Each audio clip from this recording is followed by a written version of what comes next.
I hate when I'm watching the news and I hear about some horrific scene where 73 people died in some sort of tragic juggling accident or something, and the newscaster goes out of his way to let us know that 6 of the victims were children. 73 people died today when an army plane transporting rations to the third world crashed into Billy Bob's all-you-can-eat country-style buffet. Tragically, 6 of the victims were incredibly fat children. Gets you right here, don't it, folks? It just gets you right here. Don't get us wrong, ladies and gentlemen, it's sad that the 67 morbidly obese people died. But our hearts really go out more to the children, the 6 incredibly fat children, who were just sitting there gorging their fat little rotund faces on fried chicken and mashed potatoes when all of a sudden that mean old army plane carrying rations to the third world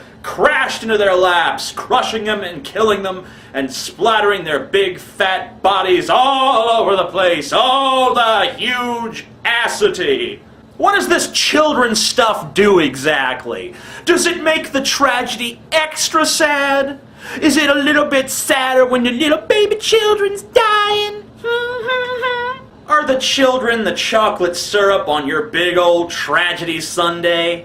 This is a good sundae. Scoop of randomness, a scoop of precarious human mortality, a scoop of the realization that we live in a cold and unsympathetic world, and then some whipped cream fluff of religion to make everything all better because God works in mysterious ways, folks, and then just a light sprinkling of nuts to tell us that the government is responsible for the tragedy. But wait a minute, our Sunday's incomplete.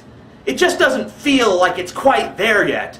You know what it's missing? It's missing the syrup of dead kids. That's what really makes the Tragedy Sunday special. Let's get some dead kids in there. Throw a dead kid or two on the tragedy pile. Let's see a little tiny hand hanging out of one of those body bags. Zoom in on that, CNN. Give us a good, hard look. I mean, sure, dead adults are good, but dead children? Oh, magnifique. The more dead kids, the better our Tragedy Sunday. The more fulfilling it is. The more powerful our release is. But can you imagine if the news did that with any other group of people? Can you imagine if they said, 73 people died in a tragic jogging accident today, including 7 white men? You would be up in arms, would you not? You would call that anchor a jackass, would you not? When we hold children to a more noble standard, oh yes, children, they are our future, they are perfect. They're so full of potential, so full of wonder and potential and magic. The majority of adults in this country are losers. Losers, okay?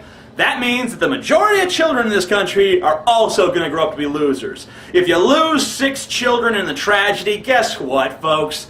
You lost maybe a few fast food workers, a gas station attendant, maybe an accountant. That's about it. Did you lose the next Albert Einstein or the next Salvador Dali?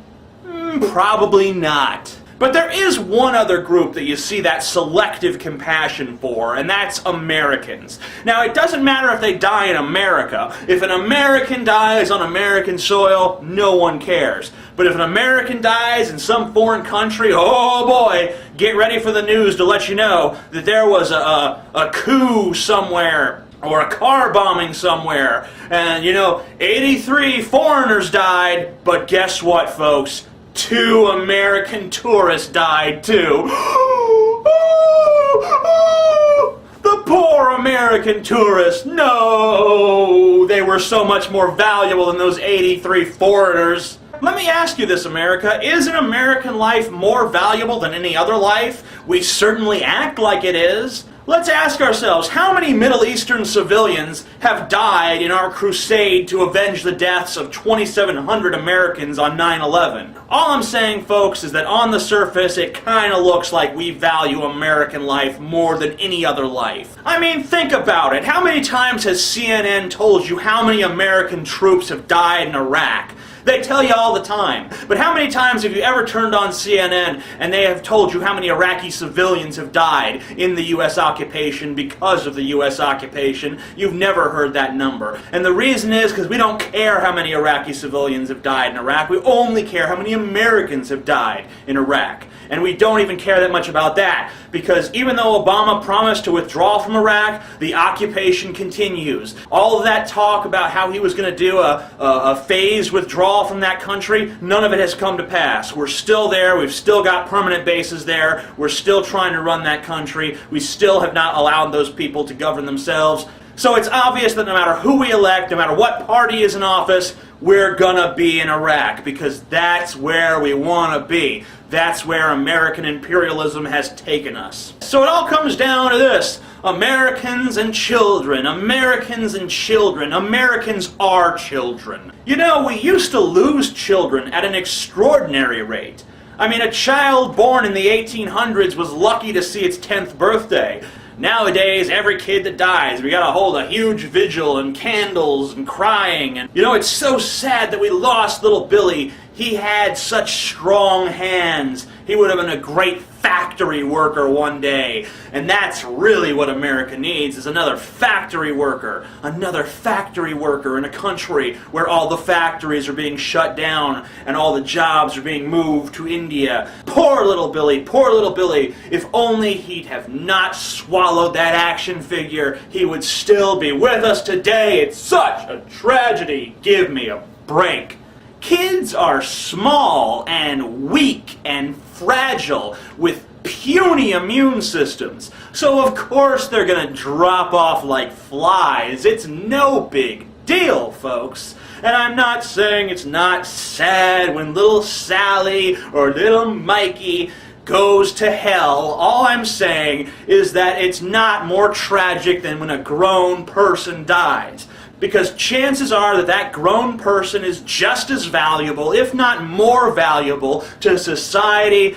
I mean, most kids, all they do is sit around with a blank stare on their face, yell in the movie theater, scream in the grocery store, run around in circles, drive their bikes in front of your car when you're trying to drive down the streets. You have to slam on your brakes to avoid crushing the little bastards, because then you know you're going to end up in some big lawsuit or something. So forgive me if I'm not so crushed when little Jimmy gets smashed by a trash compactor because he decided it would be fun to go play in the dump. It's not a tragedy, at least not usually. You know, if we lose some child prodigy who played the piano and could do advanced calculus in his head, then maybe I'll say, well, damn, we really lost something worthwhile there. But if your stupid snot-nosed brat manages to get himself killed, or he manages to be one of many victims in a large, quote-unquote, tragedy, then I don't care. It's not of any particular interest or consequence to me. And by the way, if you're one of those Americans who, when you're watching the news and you hear that 83 people died in some foreign country and 2 of them were Americans, and you cry harder for the Americans than you do for those foreign people, I just want to let you know that you're the reason that I'm ashamed to be an American, and you can tell Glenn Beck that I said that. Amazing atheist.